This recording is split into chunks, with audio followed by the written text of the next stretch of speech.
Hello friends, स्वागत है आपका आपके अपने channel learn English from beginning में। आज मैं इस वीडियो में आपको मिसलेनियस ऑफ प्रेजेंट टेंस पढ़ाने जा रहा हूँ।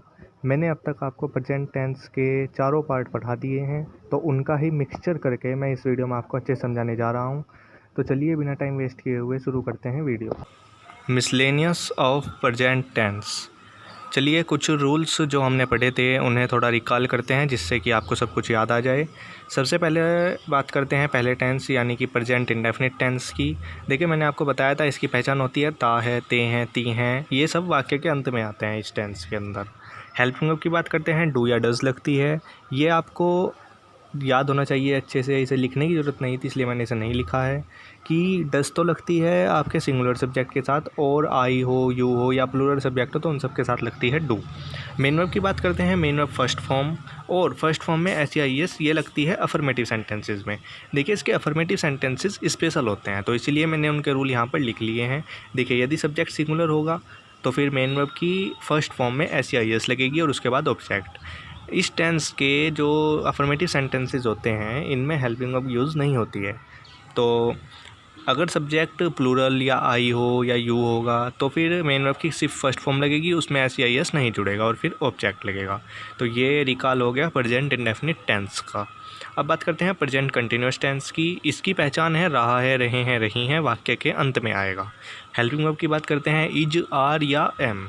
तो इज सिंगुलर सब्जेक्ट यानी कि एक वचन के साथ, और बहुवचन के साथ आर, यदि यूज़ होगा सब्जेक्ट तो भी आर, और यदि सब्जेक्ट आई यानी कि मैं होगा तो फिर हेल्पिंग वर्ब लगेगी एम। ये आपको मुजबानी याद होना चाहिए, इसमें कुछ खास लिखने की ज़रूरत नहीं है।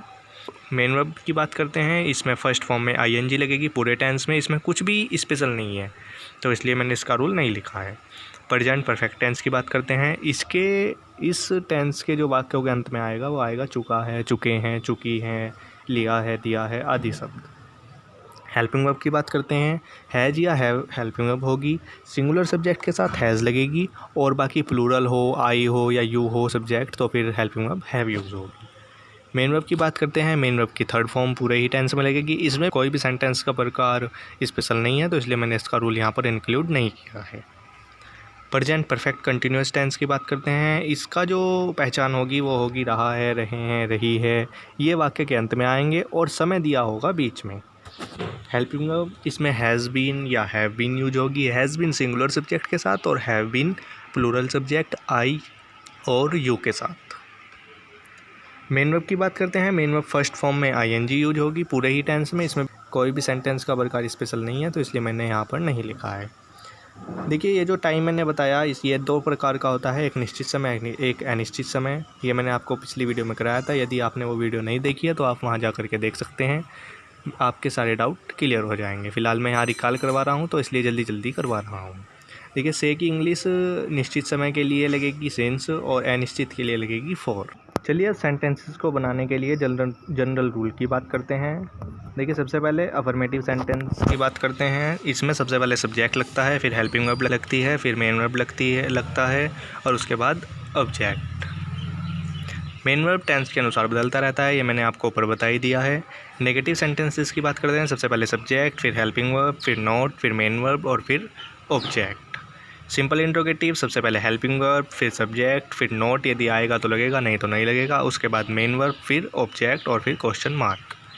WH इंट्रोगेटिव या क्वेश्चन वर्ड इंट्रोगेटिव इनको बोलते हैं। इसमें सबसे पहले क्वेश्चन वर्ड की इंग्लिश लगेगी, फिर हेल्पिंग वर्ब यूज होगी, फिर सब्जेक्ट, फिर नोट, यदि आएगा तो लग जाएगा नहीं तो नहीं लग जाएगा, उसके बाद मेन वर्ब, फिर ऑब्जेक्ट और फिर क्वेश्चन मार्क। चलिए अब मैं आपको एक्सरसाइज की मदद से समझाने की कोशिश करता हूँ और अच्छे से।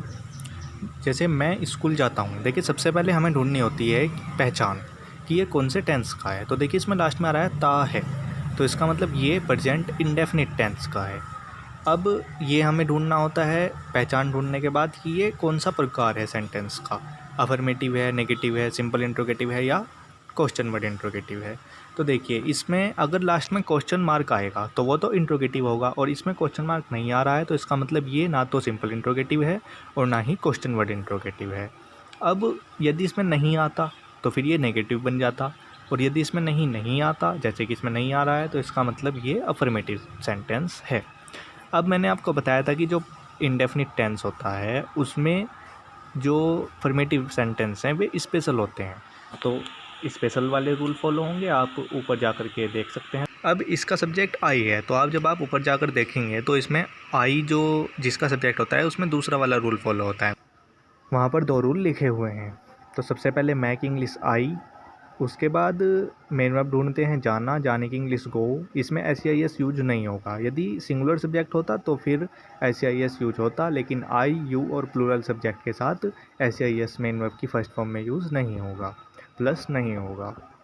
अब सबसे गो लगाने के बाद ऑब्जेक्ट ढूंढते हैं। ऑब्जेक्ट है स्कूल, तो इसकी इंग्लिश टू स्कूल। वे क्रिकेट नहीं खेल रहे हैं। अब देखिए इसमें लास्ट में आ रहा है रहे हैं, तो और बीच में टाइम भी नहीं दिया हुआ है, तो इसका मतलब ये प्रेजेंट कंटिन्यूस टेंस का है। सबसे पहले वे की इंग्लिश दे जो कि सब्जेक्ट है। अब चूंकि ये नेगेटिव सेंटेंस है तो नेगेटिव का रूल होता है। उसके बाद हेल्पिंग वर्ब, हेल्पिंग वर्ब इसमें वे चूँकि बहुवचन है तो आर यूज होगी। उसके बाद नोट नहीं की इंग्लिश। उसके बाद रहें, खेल रहे हैं, ये इसका काम हो रहा है तो खेलने की इंग्लिश प्ले, और उसमें ING जुड़ जाएगा, ये बन जाएगा प्लेइंग। और उसके बाद द क्रिकेट। क्या तुम खाना खा चुके हो, इसमें लास्ट में आ रहा है चुके हो, तो इसलिए ये प्रेजेंट परफेक्ट टेंस का है। और सबसे शुरुआत में इसमें क्या आ रहा है और लास्ट में क्वेश्चन मार्क लगा हुआ है, तो इससे हमें पता लगता है ये सिंपल इंट्रोगेटिव सेंटेंस है।